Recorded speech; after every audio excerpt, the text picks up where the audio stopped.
Kevin Halpin now. You want to come up, Kevin? Yeah.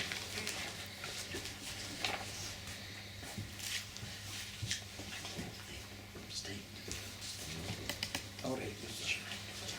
When Tommy asked me to come up and speak on the British Road to Socialism, I was very pleased and honoured, because a hell of a lot of my career I've owed a lot to the Labour movement in Scotland, for stoppages, for liaison committee, etc. And wasn't always a progressive Labour movement in Scotland. I remember once when the dockers were out, I was going around the country urging people to stop work. Illegally, of course, no ballot, but just stop, and that was it. And I came up here to Scotland once, and the Transport in General was not the best union in Scotland. There's a very right-wing regional officer. I said, well, we're asking you to carry out your pledge and stop the Transport in General in Scotland. He said, yes. Well, I said, what are you going to do? He said, we pledged we'd stop, we'll stop them. I said, how are you going to stop them? He said, I'm going to get on the phone to all the officials and tell them to stop Scottish Transport and General Workers Union members. I said, are you going to have a meeting with them and a discussion? He said, what? I said, it'd be democratic to have a meeting and discussion with them. He said, look, what do you want? Do you want a discussion or do you want Transport in General to stop? I said, well, I'll set for Transport in General to stop, we'll have a discussion later, you know. And then, well, that's the way the world is, isn't it? You know, I mean, we're talking about stoppages and strikes. I mean, there have been strikes where nobody's taken any action against the strikers. The tanker drivers came out, and because they were so powerful, my union didn't support it. Oh, didn't officially support it, but did. And of course it won because they could stop everything. You know, that's what happens, isn't it? So, I mean, that's a different thing.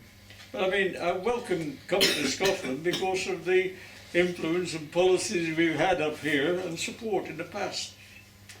And I think it's very important that I'm talking on the British Road to Socialism, because it at the time of financial stress, leading to bailouts to bankers, and paid for by working people in cuts in living standards, in their life, in social products, all to give cash to the bankers who survived.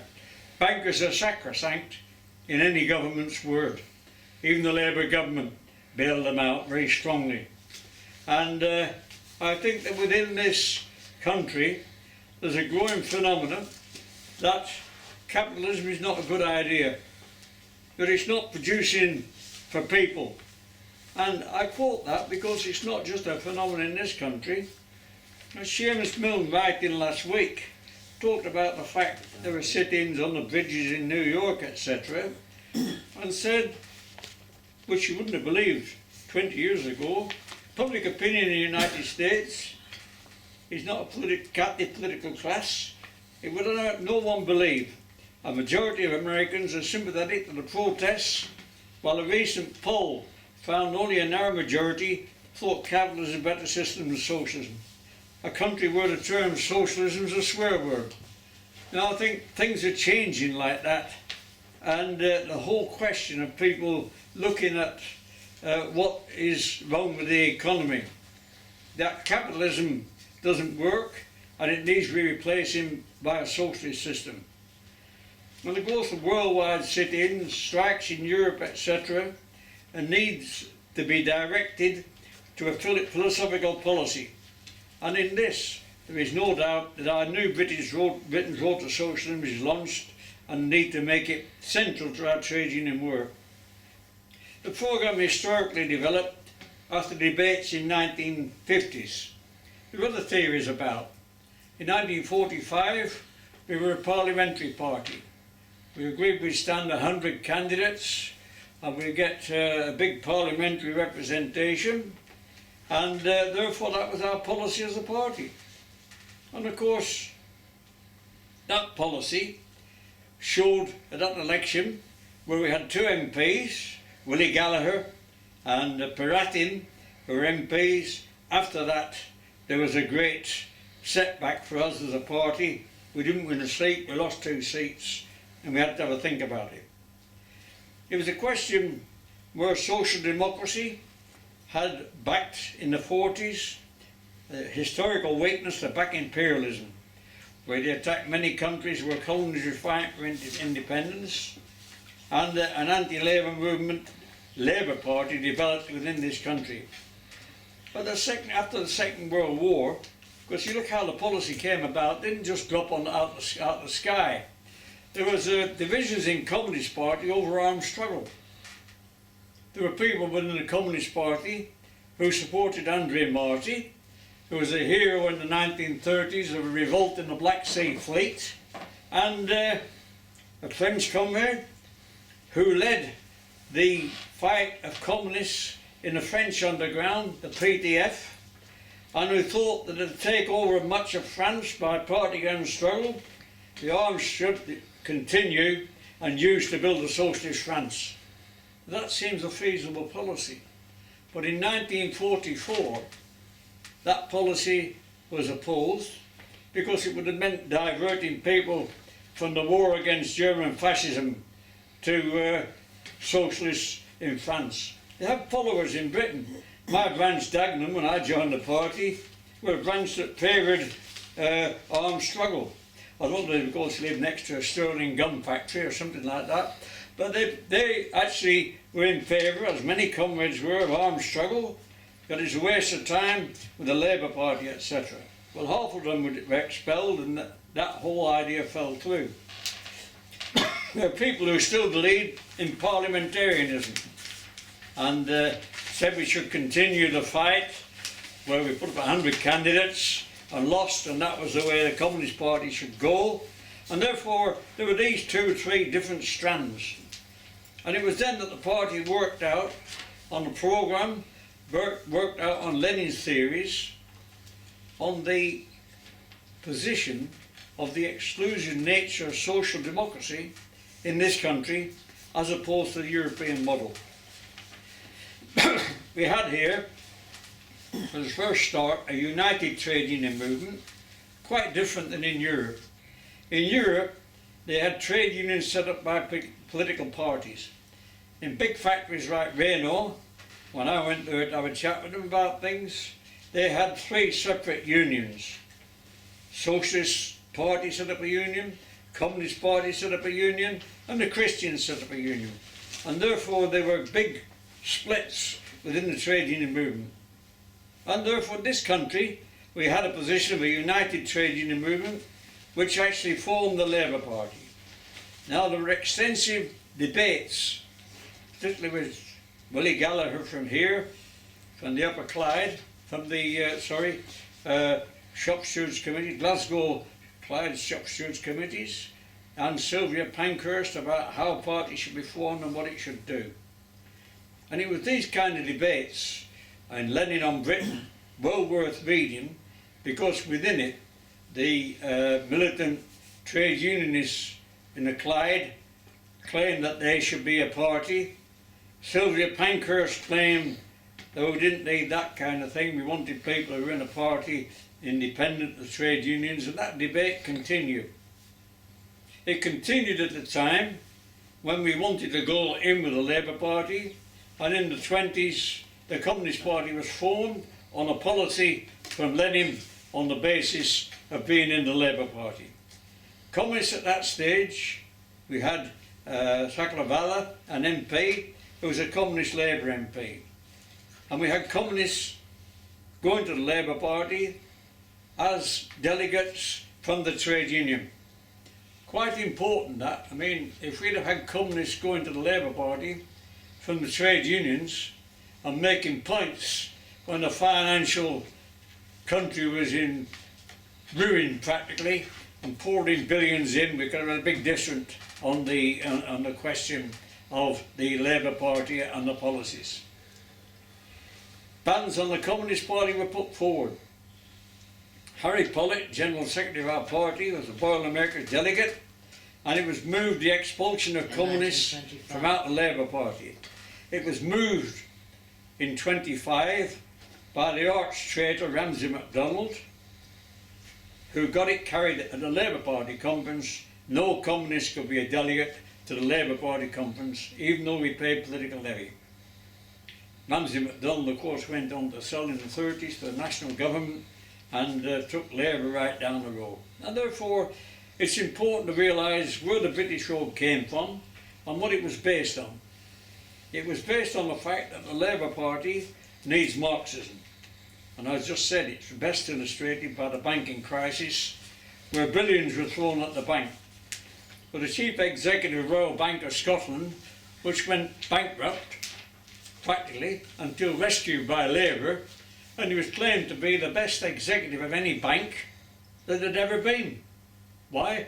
Not because his bank failed, but because he managed to get billions of pounds from the government to prop his bank up, to give him enough money to dish out bonuses and God knows what. And he was the most successful banker that ever been, in their words. Very good man he was. And therefore, we need communists within the Labour movement, we need the Communist Party and the Labour movement fighting the fight. Lenin's attitude was that as the trade union set up the Labour Party, it should be the trade unions that take the lead in changing politically the Labour Party and changing its fortunes. And this is the backbone of our policy. The Lenin theory that we are different than the Labour Party, different than the Social Democratic European Party. It had the support of the trade union movement, and we should give it that backing as a party. But remain independent as a party, but what it needs a party that will put in Marxist, Socialist, Leninist ideas. And therefore we weren't diverting the party, we were making that debate on a programme for change. And therefore this is the way the programme came about. It's been debated, it's been wanted to be changed. At one stage the Communist Party wanted to go in with Trotskyists and form a joint organisation, but of course it would have meant getting rid of Lenin's position on the British road, getting rid of his estimation of how to change the Labour Party by the trade unions, and it would have gone down that road. That was rejected by our party, and the British road continued. By the way, on the first draft of the British road in 1950,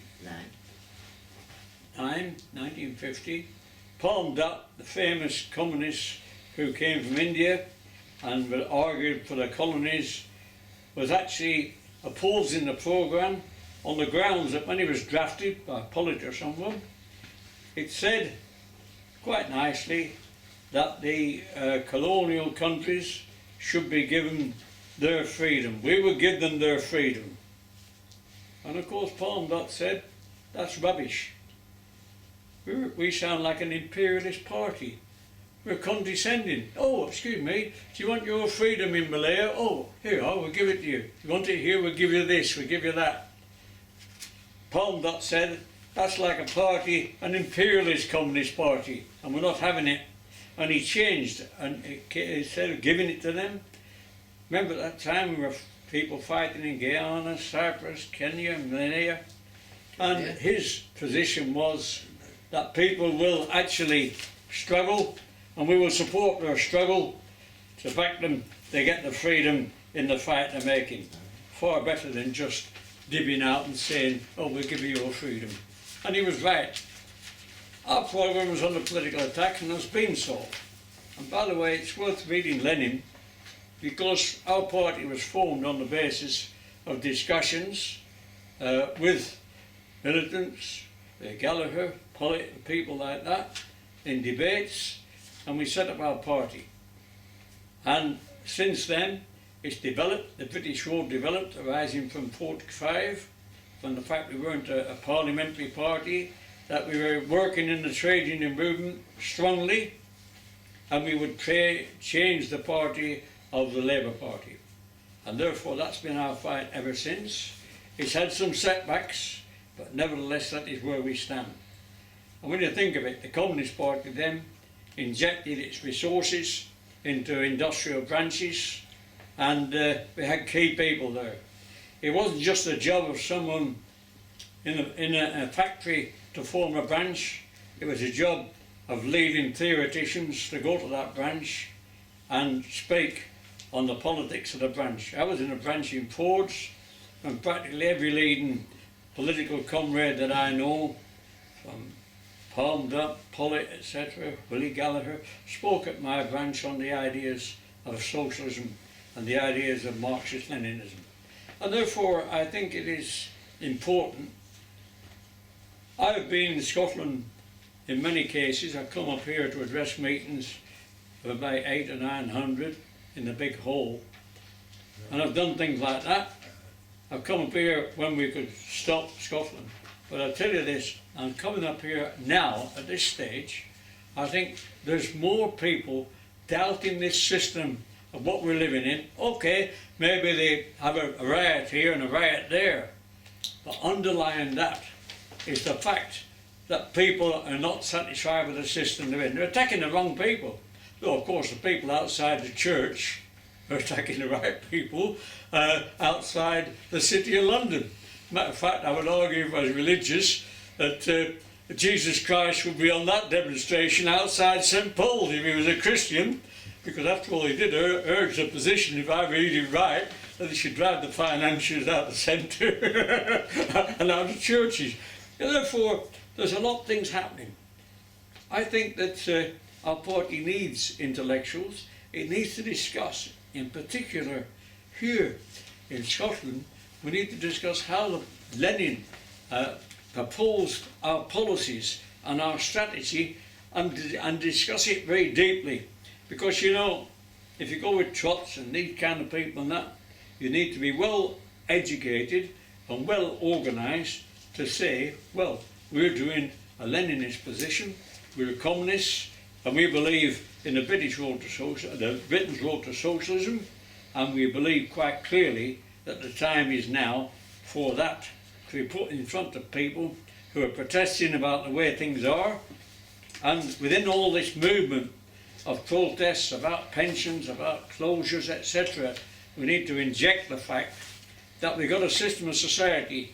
There's enough food, there's enough builders to build houses, there's enough people to get the hospitals running. The thing that stops them, quite simply, is capitalism and big business. And the more we get it over to people, the better we'll be, because people realise that it's logical.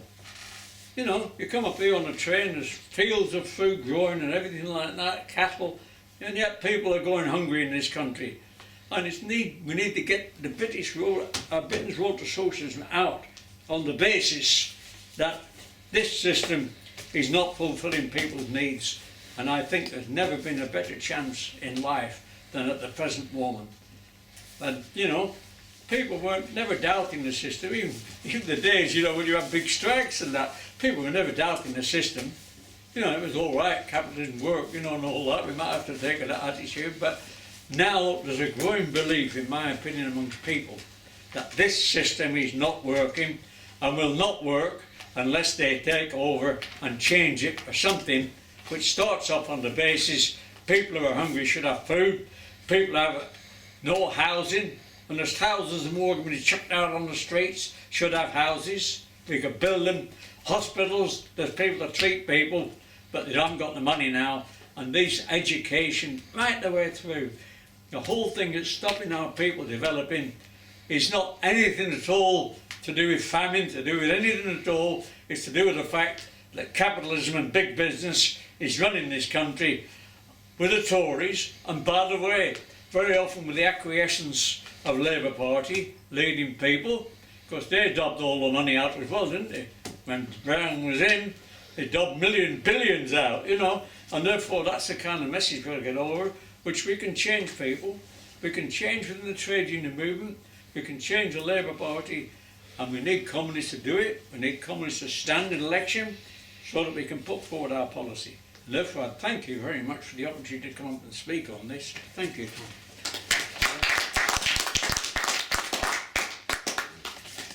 Thanks, Kevin. Kevin's obviously made it clear about the leading role of the organised working class being the position of our party, and therefore we've got to develop increased numbers of our party members in industrial work. So, any questions to Kevin? Well, it's just Murdo McLean Eunice in Edinburgh. I've been going along to these anti-capitalist kind of Occupy Edinburgh, Occupy Wall Street, and we have we're organised in Edinburgh for leafleting about the Communist Party and that.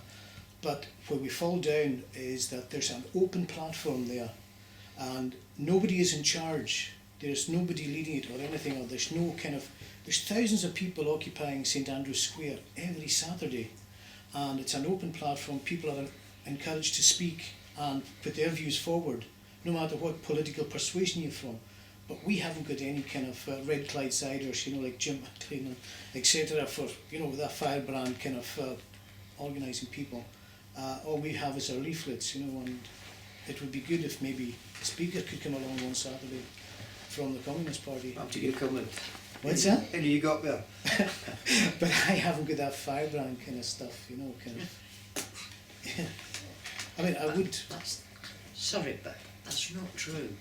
If you're a communist and you've taken the decision to hold a party card, you've got a hell of a lot of fire in you. You've just got to let it come out and don't. Yeah. Sorry, and maybe you said some of this is maybe going to be basic, Tommy.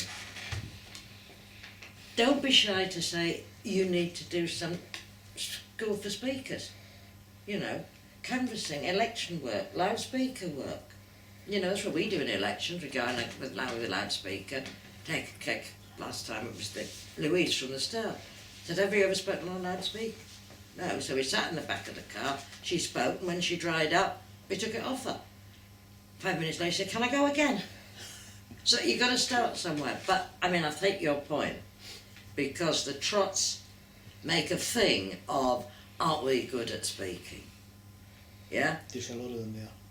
Really, you can see that, I'm sure they're practicing in front of the mirror half the time. So yeah, maybe you need to be looking at that. But if you've taken the decision to join the Communist Party, if you've taken the decision to go there, you have something to say. If you need speaker's notes, then fine. And what do you need? You need 3 minutes, 4 minutes? It doesn't matter, they let you speak as long as you want to. I know, but you can say an awful lot in 4 minutes. Two, 3 bullet points. But I think that is a really good point. We're not really good on that. We're not good on. We're not good on that's as part of our cater development. We don't always do the things like writing leaflets and so on. Finally, just to say that the only bad speech you make is the one when you're not nervous before. That's when you put your foot in your mouth. So don't worry about being nervous, it works. Andrew? Well, I don't know whether I want to ask a question or whether I could make a few comments. We did both comments. All right, but see this banking crisis, right? Actually, sometimes the Labour Party get things right. Sometimes the Labour government get things right, because when we talk about the Labour government actually throwing billions at the bankers, what did it actually mean? What did it actually mean? It meant that millions upon millions of ordinary working families still had their savings. That's got to be understood, that Northern Rock was the first run on a bank for over 100 years. Northern Rock, when people queued outside the branches of the bank, I want my money. So although the Labour government was the most appalling setup, 13 years of the most appalling setup, and we understand that, but in the final analysis, the bailout of the banks did mean for ordinary working people, right, that their savings were actually protected. Would they have been protected if the Labour government of the day had not done that? And what would have been the consequences? See, I just want to make that wee point. Yeah. That for millions of working people, their savings were protected. And in some way that's significant. The Labour Party never made political capital of that. But that's because they're so far gone in the clouds anyway, right? I just want to make a couple other wee points. It's tremendous that the comrades should make some reference to the history of the Communist Party, either Communist Party of Great Britain or the Communist Party of Britain. But in the course of that time, right, The Communist Party of, well, in the 1930s and the 1940s, it did manage to make a few clangers, you know. And it came back to me, especially with the reference to Harry Pollitt, because in 1939 the Communist Party of Great Britain opposed the war. It was an imperialist war, so the Nazis were on the march in Europe, but the Communist Party in Great Britain opposed the war. And Harry Pollitt actually resigned as the General Secretary of the party because he did not agree with the party's decision.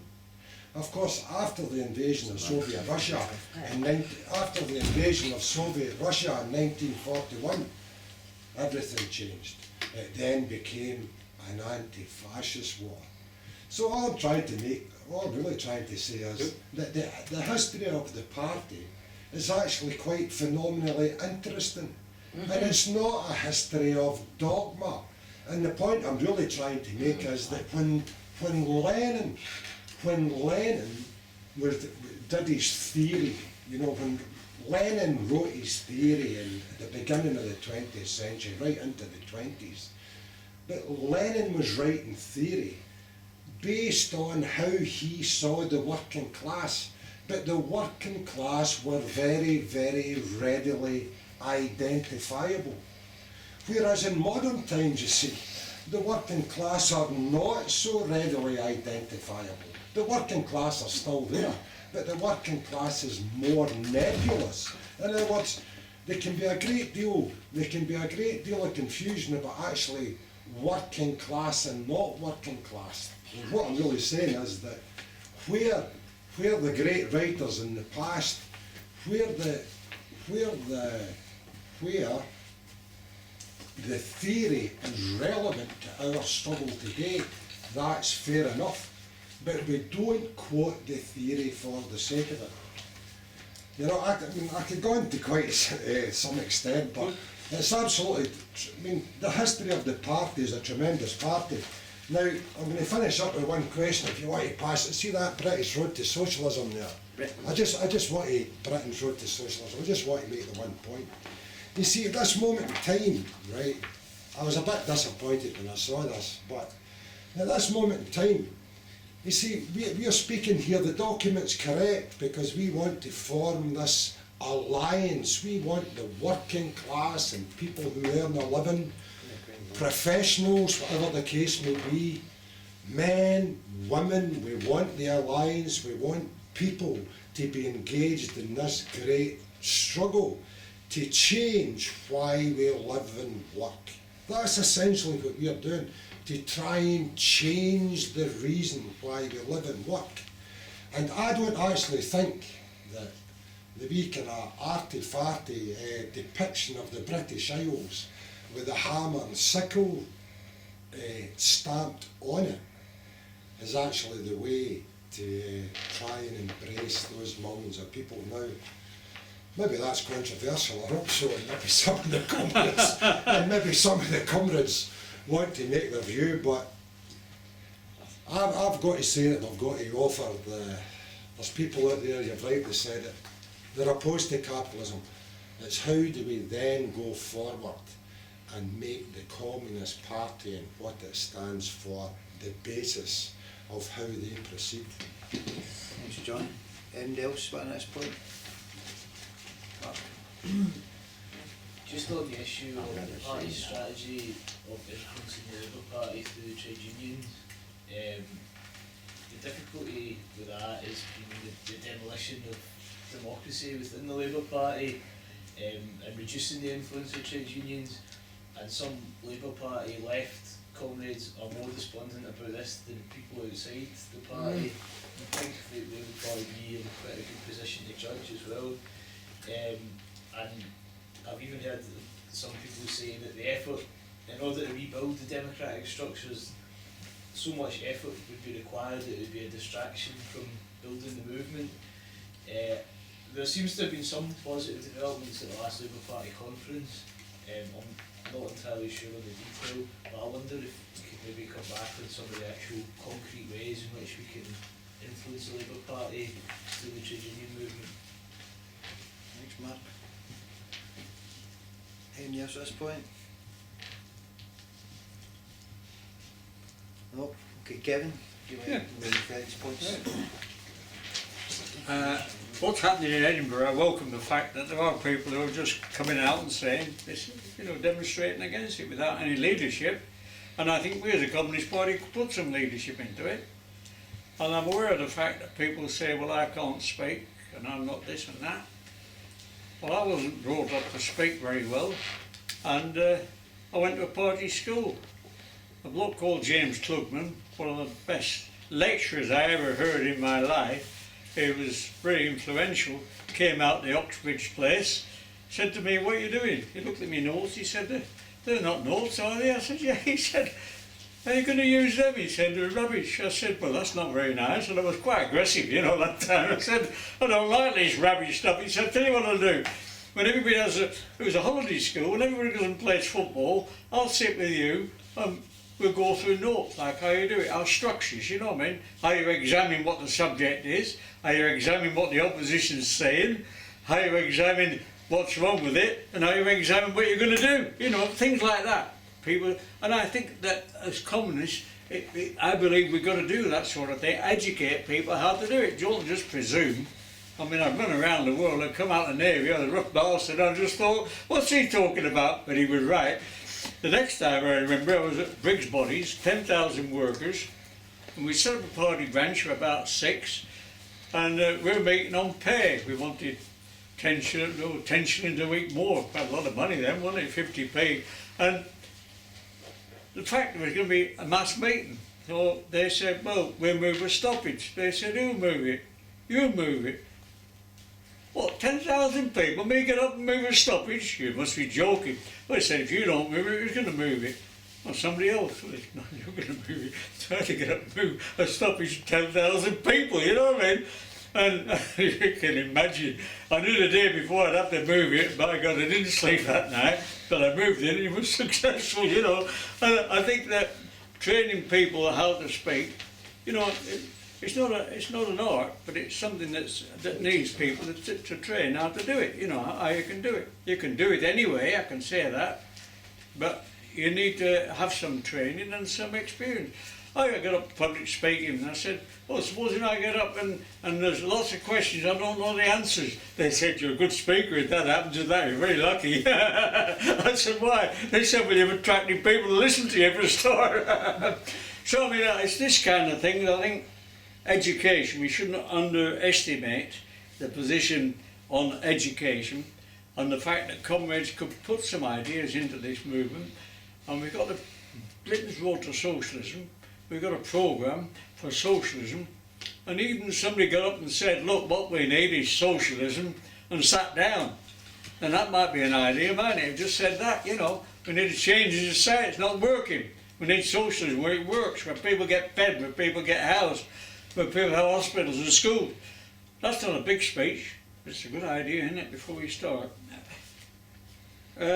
Northern Rock, and people's money was in the banks, and the government actually helped them out by bailing them out and giving the cash. Difficult one, yeah, difficult one. I know you're going to come in on it, but I say yes. It's oversimplified. Mine was an oversimplification. Mine was at a position where it should have been. When they gave the money out, they told go over the banks. Correct. And that's where I was wrong, and I apologise very profusely for that. If you're wrong, you're wrong. And admit you're wrong, for Christ's sake, and shut up and sit down. I mean, no, it's right, isn't it? I mean, the people were worried about Northern Rock. A lot of working people had money in Northern Rock and were flocking outside the bank to get their money back. If the bank had shut the door, they'd have gone. And of course the money was put in, but it's what happened after the money was put in that mattered. Because what happened after that, they gave the money, and nobody said to the bank, look, you bastards, you haven't done a good job here, have you? You can't get people's money and fritter it away like this, investing in other countries and putting money abroad and everything. You know what they do, these bastards? You're not having any more of it out. No, they haven't done it. They've given the same position. The bankers in London, financiers in the country, we're paying us out great bonuses, still paying us great bonuses on the basis of our money. And there's going to be a big thing that's coming up. It's the annual time for giving bonuses, isn't it? Annual time, you get bonuses beginning of December, so you can have a big Christmas jolly up, you know, hey ho, buy yourself 2 new Ferraris, you know, a yacht. And it's this kind of agitation that we need to put in with communists. We need to put into working people that these bastards are getting the money, and look at them squandering it. Now, the history of the Communist Party is worth looking at. In the question of 1930 to 1940, Harry Pollitt opposed raised the fact that it was an anti-fascist war and the party shouldn't agree with it. Now there was difficulty at that time because at that stage Soviet Union was trying to get a bloc around fascist Germany of people who would oppose it and take action together if fascist Germany took any more countries. They'd taken Austria, they'd taken Sudan, they'd taken part of Czechoslovakia and were moving on the rest. And there was trying to be a bloc around German fascism of countries that would go to war if they actually took action. And they actually sent people over here, Foreign Minister, to talk to the Tories. But of course the Tories didn't want to take action against fascism because they supported Mosley in this country, you know. So for them, fascism was a good idea for capitalism, wasn't it? And therefore the Tories just treated them with disdain. That was part of it. But of course, after the invasion of the Soviet Union, it was different. It should have been different before, because we'd taken an attitude in the Spanish Civil War of supporting the socialist government of Spain against fascism. And we should have continued on that line. I think that would be a debate of history that we'll have to take, you know. Now, the hammer and sickle. The hammer and sickle is not our slogan, because it's not our symbol. Well, I know, but when this party started, we argued that the hammer and sickle was symbolic of the Russian position. There were peasants and there were workers. But within this country, you'd have to go a bloody long way to find a peasant, wouldn't you? Because everybody who works on the land is just a land worker like anybody else. They're not peasants. They're not people who till their own half an acre, you know, something like that. And we argued that it shouldn't be that. It should be the sickle, yeah. No, we want a hammer. We want the hammer. And the dove. And we want the dove. And the sickle should be a dove, because it's peace. And therefore, I agree with you. When people put that up, I always object to it. It's not our symbol. And they say, well, a lot of young people like it because the idea, that the other. So I think it deals with politics as well. I think that it's correct that Lenin wrote, and he didn't write a dogma. He wrote something, and I raised the fact that in education we should discuss Lenin, particularly and the Upper Clyde and things like that, which had done a terrific job. I mean, the Upper Clyde was not only an industrial issue, it was an issue on conscription in the First World War, where they opposed conscription and were having strikes on conscription because they didn't believe in the bloody war. You know, they were the only people that carried out the Second International's previous position. If there's an imperialist war, we should stop it by strike. And of course, when the war started, Social Democratic Party flocked behind it and took it. So I mean, there's certain things to be looked at in here, and reading Lenin on the working class is quite not a dogma, it's something to be looked at. The question of what we do in reading Lenin, remember this, Lenin took a position on the Labour Party and the trade unions. But there could come a time, I'm not a heretic, but I believe there could come a time when the trade unions, I'm not saying a few of us join out, try and get another party going, there could come a time as a mass where the trade unions find the Social Democratic Party is not meeting their bloody policies, not meeting their objectives. I mean, if you take the anti-union laws, not meeting that, not killing them, because that's killing the trade union movement. by the way, it shouldn't be. We should have stoppage regardless of the anti-union laws. That's how we killed them in the first place, wasn't it? I mean, my union was getting fined £100,000 a day for an illegal strike in a small factory and backing them. And all of a sudden, what happened? The executive of our union, the AU, and the other 3 unions, the foundry workers, the construction, and the draftsmen's, were 4 sections of the union. My union was that right wing. They voted for stopping the strike, not supporting it. And what happened? The executive were locked in a vote. It was even Stephen in the morning, and they took it over to the following day, and we organised massive picketing of the headquarters of the AU. And Scanlon was then the president, and Scanlon said, "What are you going to do? Can you get lads and lasses together?" He says, "Yeah, behind the back court, put people on the door." So we only had people who knew were conveners and people who could speak for people, and chaired the meeting. We had about 10 minutes. 100 hands went up. I said, "Look, we don't want 100 hands. We just want to know if you revolts, casting vote, pulls the union, will we get a stoppage?" That's all I want to know. Anybody who think can't get a stoppage, let me know, shout. No, so we went back in, cast it. And I remember now back to work. I went in the canteen in Acton Works, 400 or 500 engineers.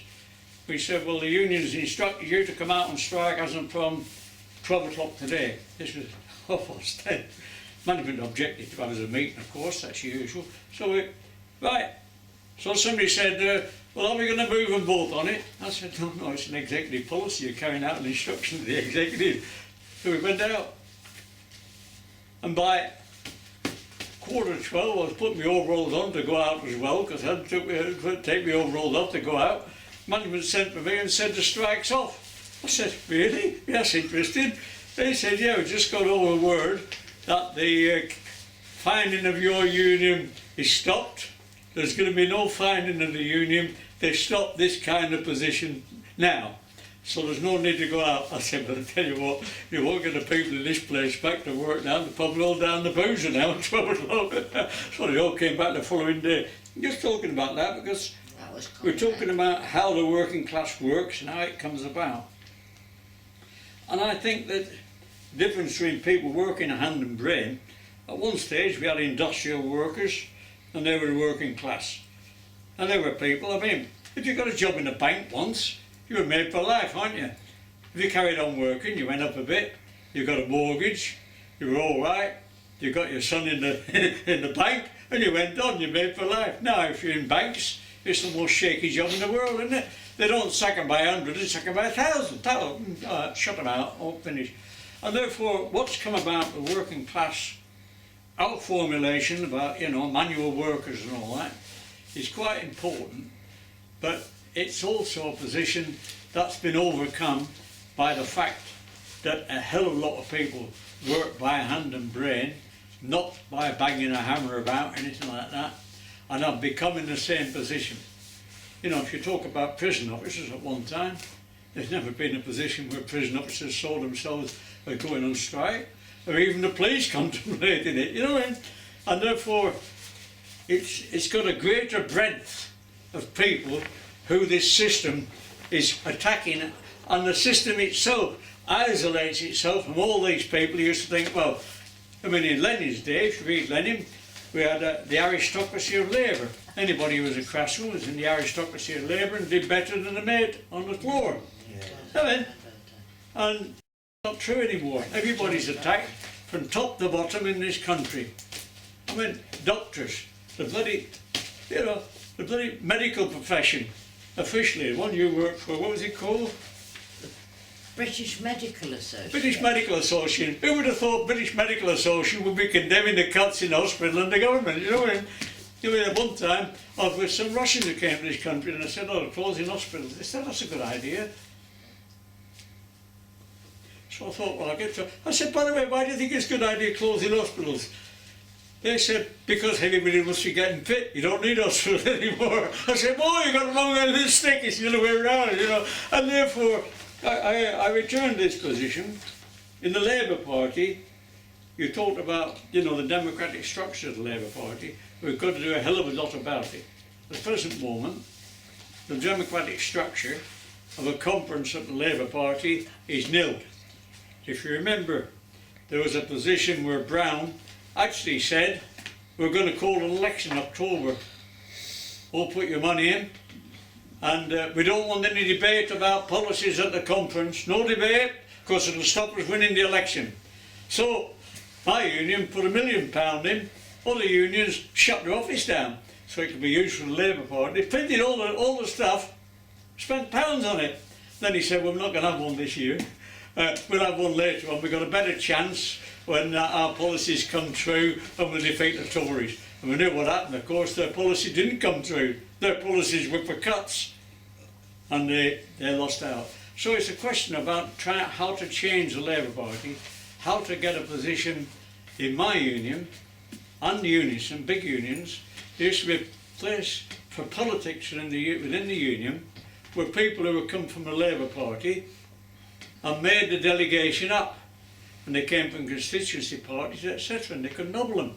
Now there's a position in Unite where they've said the policies that go to Labour will be the policies our union decides by the executive, which is a rank and file executive. And that's what we're going to push through. So it's that. So thanks very much, Tommy. Thanks, Kevin. Just to Remind me say, to talk about James Clubman before you go.